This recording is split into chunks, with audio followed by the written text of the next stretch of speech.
it's LMB Simmer and welcome to my channel. Today we are going to go over the overview of the brand new world that shipped with the Sims 4 Enchanted by Nature expansion pack. So this is my first time looking at it. I just brought it up. So let's go through and read what we've got here. So for the whole of Innisgreen, that is the new world. The enchanting Isle of Innisgreen is renowned for its natural beauty and vibrant communities. Sims from afar are drawn to the idyllic Summerdream Grove, where foraging is abundant and life flourishes in harmony in nature, and the mystical forest of Everdew. The pursuit of fairy life and relationships offers enchanted experiences. Adventure awaits at the coast of Admore, where the isle's rich history and secrets unfold through its engaging residents and monuments. Innisgreen is celebrated for its development of the apothecary. I don't know why I can't talk today. The apothecary skill. I'll get it one day. Attracting Sims eager to pursue careers in naturopathy and holistic practices.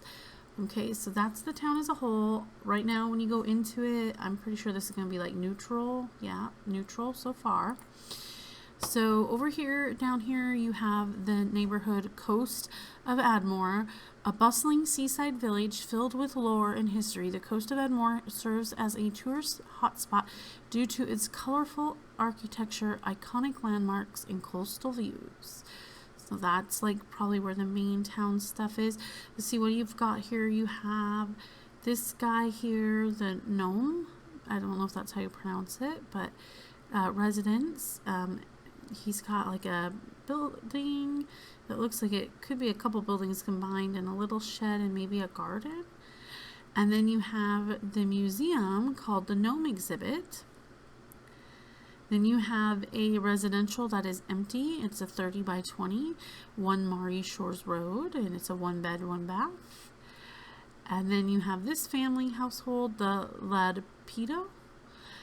It's a 40 by 30. The house is, well, that's about the family.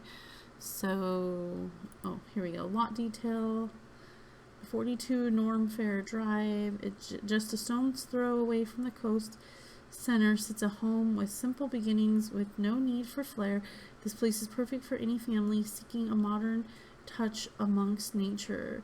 And they've got the convenient trait, the spacious but intimate feel makes it easier to practice charisma, comedy, and mischief. I apologize. It's a little warm today, but not super hot, so I left the windows open. And unfortunately, one of the neighbor's dogs started barking, so our dogs had to start barking. So I apologize for that. Hopefully they'll quiet down soon. So we will read about these families in a second. But right now I just wanted to look at the lots. And it looks like that's the only 4 lots here. This one doesn't really have a lot. So that's the 4 lots here. And then over here you go to Summerdream Grove. Summerdream Grove is a haven for bohemian and nature-loving Sims who love gardening, living off the land, and mastering the apothecary skill. Nature enthusiasts flock here to forage among the picturesque trees and bathe in the tranquil stream. The neighborhood takes its name from the local legend Spruce Almighty, the community's loving gardening pal. Spruce Almighty makes me think of the movie Bruce Almighty. Don't know why, but it does. Jim Carrey reference there. So we have a lovely home here. It is a 30 by 30. We have this empty lot here that's supposed to be a residential, but it also looks like it could be set up to make it into a park, and it's called the Fern and Fawn Wading Pond. That one's just called Enchanted Lovers Residential, so we'll go into the info panel for that one later. Then we've got the bar. There's always a bar, right, EA? So Gringle's Bar, 30 by 30, great acoustics. Then we have the Greenwood Hamlet Residence. It's a 30 by 20, 2 bed, 1 bath, convenient, and ferry passage. I'm not sure what the ferry passage is. And then we do have a park. It's called the Whistling Thistle Gardens Park, 40 by 30 with natural light. So you have that there.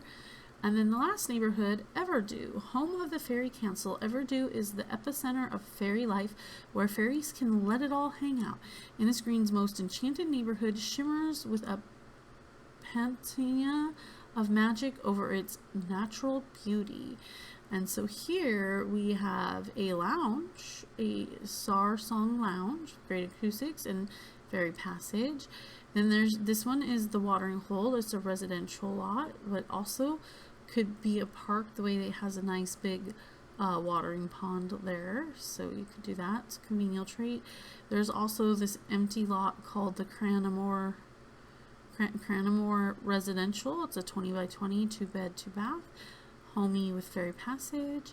Then there is this household on a 30 by 20 called Mystical Besties, and then there is the they brought back the Summerdream family, huh? And there is the Summerdream Home Residential, Natural Light, and Ferry Passage. So we'll go through all the people, but I definitely want to start over here. So let's see what the info panel says. So on the gnome exhibit, short for the Gallery of Notable and Ornamental Miniatures Exposition, holds much of this coastal town history and fascination with gnomes. The bones of an old lighthouse are still prevalent atop the museum, with grandiose views that can be a sight to behold. And then, of course, it has natural light. So that is the museum. Then over here at the Nahome family, I'm not sure if that's how you would pronounce it or not, but then you have the Coast of Edmore's very own wacky, wavy, non-inflatable, arm-flailing gnome man, Glen Nahome, resides in this humble abode, surrounded by his personal collection of gnomes. Satisfied with his secluded lifestyle, Glen enjoys spreading the good gnome word at Num Nums Woodworking or Crafting, his latest professional piece of writing, which may or may not be gnome fan fiction.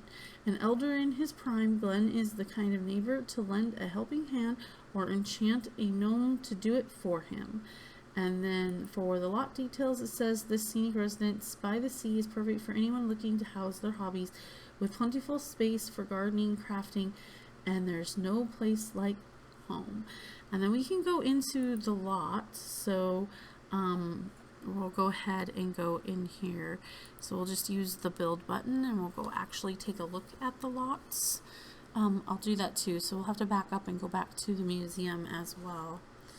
I want there to be a lot of content, but I mean, it's not like these are a very amount of lots compared to places like Windenburg or even Willow Creek or Oasis Springs, but there's enough that it could be hard to get through all the content in time. So we'll see how much time it takes, especially with loading screens. So might leave some things to be discovered, but I know a lot of people don't always play with the pre-made sims. Some people do, but not very many of the YouTubers do I ever see. The few that I actually watch play with the pre-mades. So it's nice to go in there and see what the pre-mades are all about sometimes. So the empty houses, I probably will leave those and we'll go back and look at them later, or like the venues, because you'll get a good look at those playing the game naturally. But these ones you might not if you don't really ever play with the pre-mades, and you just bulldoze their house. So it looks like it's a pretty cute. I like this big welcome mat in his foyer. It's not exactly a welcome mat, but it's a sunny gnome. That's so cute. And he has a nice little living room and a nice little kitchen there with his mismatched furniture. Cute little kitchen. And then, yep, that's a woodworking shop that he has back here in his backyard. And like I said, a little garden. That's so cool. And then if you go upstairs on his lot, and of course put it down to where you can see. So this looks like it would normally be a 2-bedroom, but since he's just a single old guy, he's got his main bedroom set up, and then what probably would normally be a 2nd bedroom is just set up as his office right now. And then he's got a bathroom up here, and then a nice little balcony. This is a very cute home. I would have to do research to find out who made all the homes, and he does also have a bathroom downstairs. So 2-bedroom, 2-bath if you wanted to convert it into somebody else's home. very nice little home. And let's see, it's 8 Nome Coast Street, and it just has the homey lot trait, no challenges, and it looks like that's it. So there we go. They consider it a 1-bedroom, 2-bath because with the Sims game they don't count the bedrooms if there's not a bed in the bedroom. But again, you could convert that office into a bedroom pretty easily. And you could also, I think, I should have looked a little harder at that, but I believe if you wanted it like a kid's bedroom and you were worried about the logistics and the reality of having a balcony door in a kid's room versus the adults, I think you could swap the door around pretty easily too. And have the access to the balcony out from the main bedroom instead of the office. So that is always a possibility.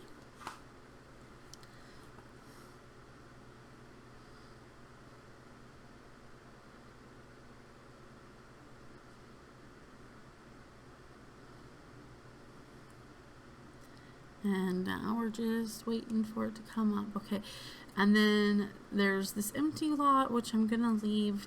We'll go look at the Lapido family. I want to see more about them. What does it say? Despite moving to a more picturesque place, the Lapido household still clutches onto their tech-based lifestyle. When the closest to gardening Flora and Ao get is watering their live houseplants. Boy, I need to learn how to talk today.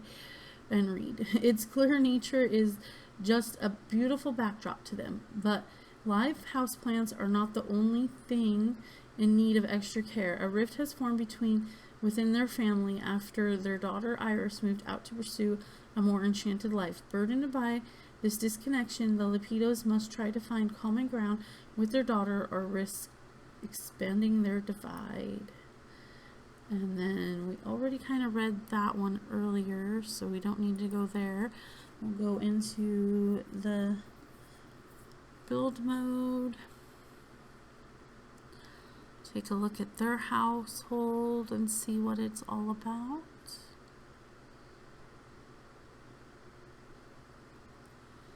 So they have a very nice yard. But yeah, it doesn't look like they're doing any gardening, and it's pretty basic with the furniture out back here. And then you come into their house, pretty nice big foyer area, a small little dining room that could hold more dining furniture. Looks like the chair for their daughter was put off to the side. Nice kitchen, pretty good roomy kitchen, pretty big, nice looking living room as well, and a nice little office here. Which looks like could be an artist studio as well. And then upstairs they have a bathroom here and a little nook that looks like it was a reading nook, a bedroom. I'm wondering if this one was their daughter's room because of all the fairy-like stuff and all the greenery. But yes, very nice big bedroom there. And then over here we have another very more sterilized bedroom. So I'm thinking this is probably the parents' bedroom. And it has an ensuite, so that makes sense. The master bedroom with an ensuite. And then over here there's another room that could be used as a bedroom if needed, but it is being used as an office. So it is a 2-bedroom, 3-bath, I think. Whoops, wrong way. 2-bedroom, 3-bath. Yeah, a pretty big bathroom down here. And so, but you could convert that one in and have a 4-bedroom if you wanted to. So plenty of room to grow there as well. And then we will check out some other ones here and see what else they have to offer. The other residents and the other lots. Whoops, sorry. That is my planner pages. I've got my planner up so I can kind of remind myself what I'm doing here. Okay, so over here, that's just the bar, that's just the park, that's an empty lot. So the only one that's a family is the Enchanted Lovers household. So we go to the info, and it is 2 lovers, different from one another, built a path to be together, and now they share a loving home. Todd and Elric first bonded over their appreciation for nature and its many enchantments. They often spend their days lounging in the sun or forging by the water. But not everything is picture perfect. While Todd thrives in his apothecary business, Alaric searches for a bigger purpose beyond the life of mixology. Unsure of his true nature, Alaric contemplates if clipping his wings would yield more or less freedom. Only time can tell. So it sounds like he is a fairy. And then it says, a garden oasis filled with luscious greenery, placing residents on a hill they'll want to die on. Ooh, kind of morbid there. Plentiful plots, gracious greens, and quaint carvings all give the storybook home 2 thumbs up. And it looks like it's homey and off the grid. And then we'll go look at this house real quick. I mostly want to make sure we look at the residents. I know we're not seeing their traits or anything, but just the backstories and seeing them and seeing their homes, I think is the most important thing for this kind of first reaction overview of the neighborhood itself. And then we can go on from there. So, yeah. So there's their home. This is the hilly part, I'm imagining. So, if we go up, yeah, okay, so there is a part of a house there. So let's put that down and see what we can see. So lots of nature stuff here. So there's this interesting little room here. I think that's the apothecary skill table, but I'm not 100% sure. And then they have a beautiful expansive garden. Nothing's planted in it yet, but that is big and beautiful. And that's on the ground level. And then this is the hill, but it looks like there's a house on the hill part. So if you go up a floor and then you go in, this would be their house. So this is kind of like the sitting room, and then this would be the living room. I'm not seeing a TV, so they don't, but they're off the grid, so that kind of makes sense. Okay, and it is one big room. This is kind of sectioned off, but it is one big room there too. And then over here we have a nice big kitchen that looks nice, and their bedroom is right there, and their bathroom. So it's definitely more of a cottage style. There's not a whole lot of space here. They have a small little deck balcony over here that goes down into the garden. So it looks like a nice little lovely home. It is Grimmerly Gardens Brook, and it looks like it's homey. And then it has the off-the-grid lot challenge, which that already told us in the other view, so I probably don't need to spend time looking at that. So so far I'm seeing like there's a couple lots that are empty, but they put stuff on the lots, so there's not like a true empty lot, which is could be good or could be bad. You know, there's this one house that's ready to go, the other one's over here. So if you're looking for the coast of Unmore, there's only one available lot to move into without compromising the given lots.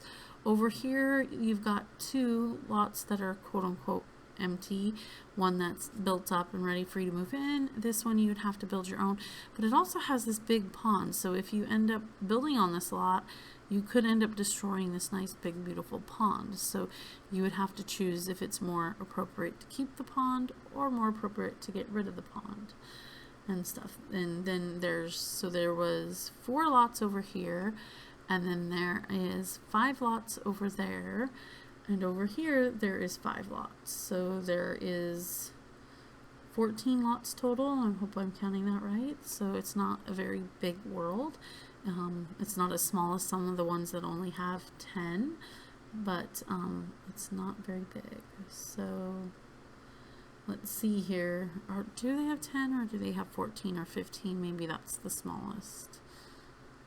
I think there might be one that's small, like Glimmerbrook might be really, really small.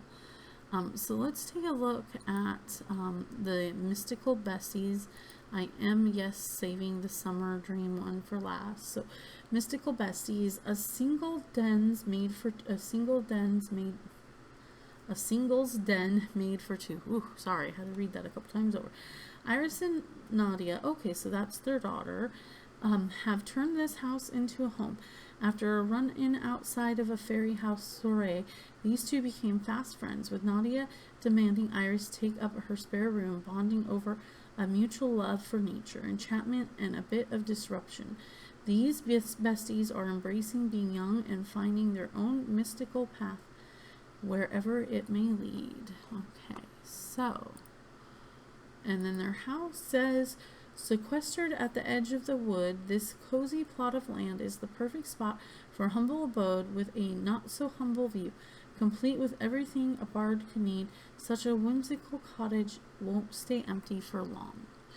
So then we can go and look at theirs real quick and see what their cottage looks like. So that will be nice. And then I am excited to see who from the Summerdream team has come back. So that will be very nice to see that.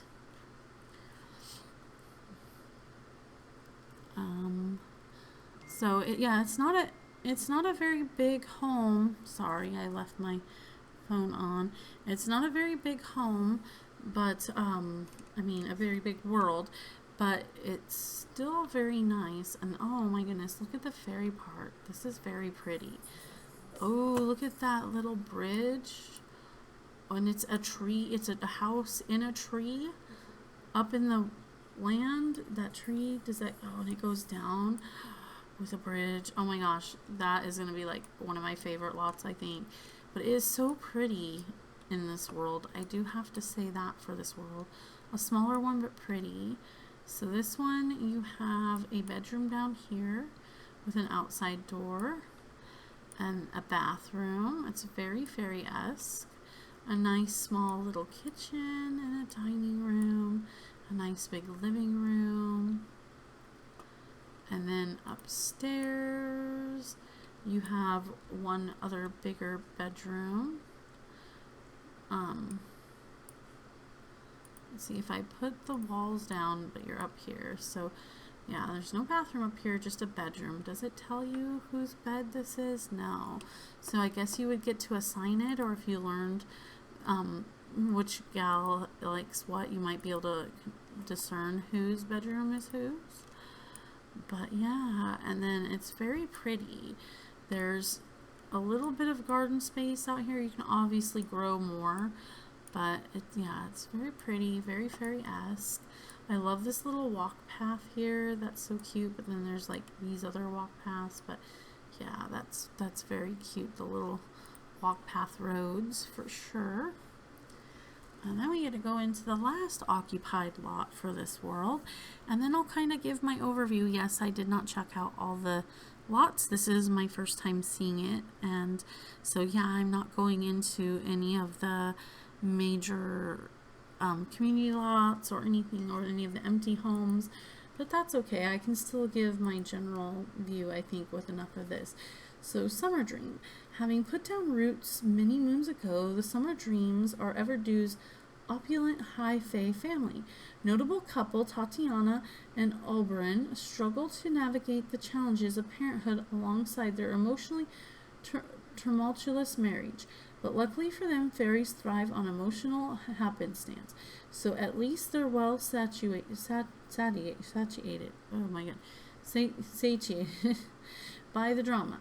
As for Mara, she anxiously awaits the day her wings will sprout and spends her afternoons fishing with her father or racing butterflies. So Mara is the girl here. So Tatiana,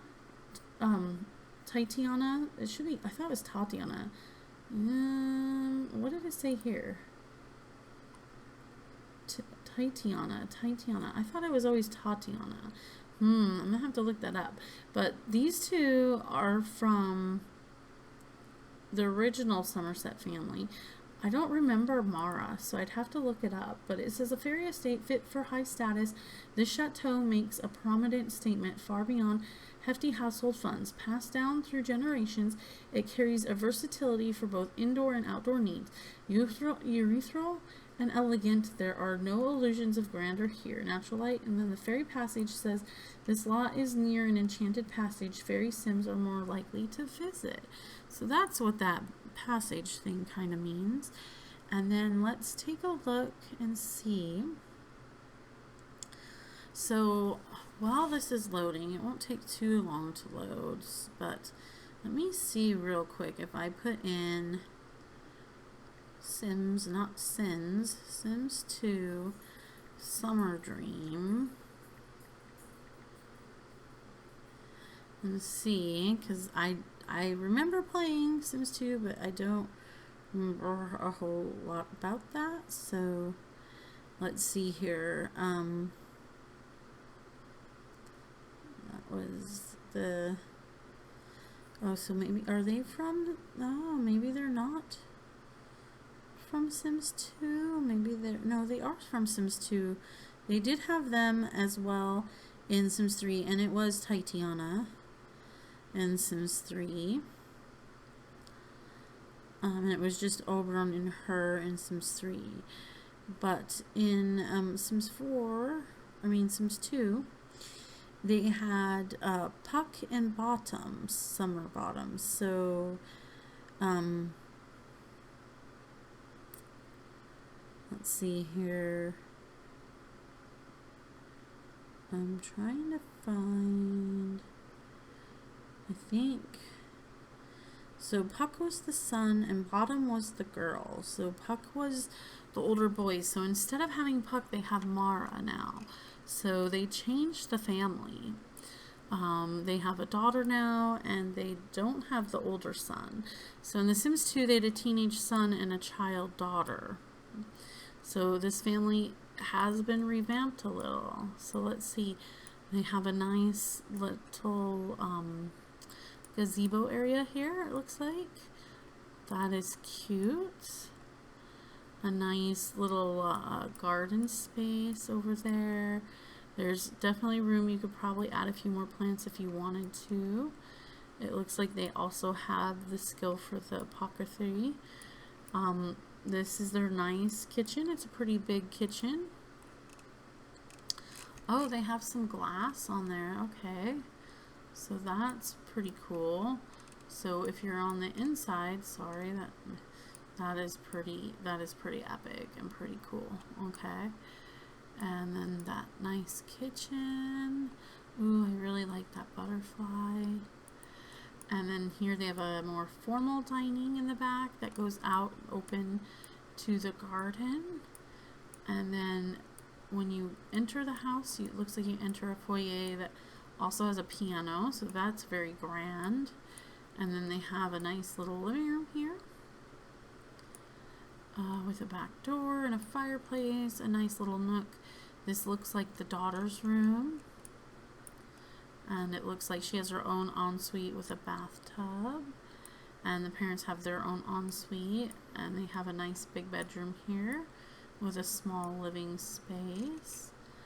But then they still have an upstairs, so that's a nice big house already. So let's see, what do they have upstairs then? Upstairs here is like a little office. Oh, okay. So if you put the walls up, yeah, it's like a little toilet space. They have a little balcony where it looks like people can do painting, the painting skill. There's one up here, but I don't think that one has, yeah, there's no room up here. It's just open space. And then it's just like a little bit of a skill building office area here. Okay. Okay, that's nice. And again, their yard. Oh, and look at this nice little bridge with the fountain. That's so pretty. So I wonder if you're like, technically, this is supposed to be the front of their property. I'm not sure, but it looks like a pretty nice entryway. Could also make an exit. Yeah, that would be the entryway. So that is their home. Very pretty. The surrounding area is very pretty. Yeah, so that's nice. You kind of get a view of the house. I think that was the one we were just in with the girls, and that's the one in the tree. And then that's the other one over there. So nice. It is a very beautiful world from what I'm seeing. I do like that. It's not on the very big side because it's on the, I guess we call it average now, because 14, 15 lots is kind of what they consider to be their average these days. So I would consider this an average sized world. It's not, I don't think we'll ever get one as big as Windenburg, which I believe is the biggest. If you count up all the lots, I believe that one still reigns supreme as the biggest world. And then the next two would be between Willow Creek and Oasis Springs. And every other world after that is more like this, more average sized. So there you go. So what I'm seeing, it's a very pretty world. It is. It's very beautiful, very pretty. I don't remember, did I read this? Yes, I did read that earlier. So it's going to be a nice space. Again, over here with the, you know, you've got the two lived in lots. You got two empty lots. One has a house on it. This other one is residential, but it has a big pond in it. So if you destroy it, you're destroying the nice pond. So if you wanted one of these two ponds, you could pick one and build up around it. And that would be a way to make sure you keep a pond without losing too much space. But yeah, it's a very, very pretty world, but you know, average size. And you know, it's got some interesting characters in it and some really pretty builds and stuff. You can tell that it's definitely more made by the Simmers than the EA, with the attention to details and the beautiful lots. I am kind of interested in finding, you know, I don't think we'll ever know, but I wonder why they replaced Mara. I mean, I get it, Bottom was a weird name, but it was taken from the Shakespeare play. So was Puck. So I'm wondering, why did they get rid of Puck and Bottom and replace her with Mara? We may never know. And then I learned something. I always pronounced it Tatiana and always thought it was Tatiana, but it's actually Titiana. Or you could say it probably a different way, but I'm going to avoid saying it that way. So that's interesting. But there you go. In a nutshell, that is my overview of Innisgreen. Thank you so much for watching this video. I appreciate it, and I appreciate you. And you, if you haven't subscribed already, please subscribe. Leave me a comment down below. I love hearing from everybody. And have a good one wherever you are in the world, and take care until next time. All right, thanks. Bye-bye.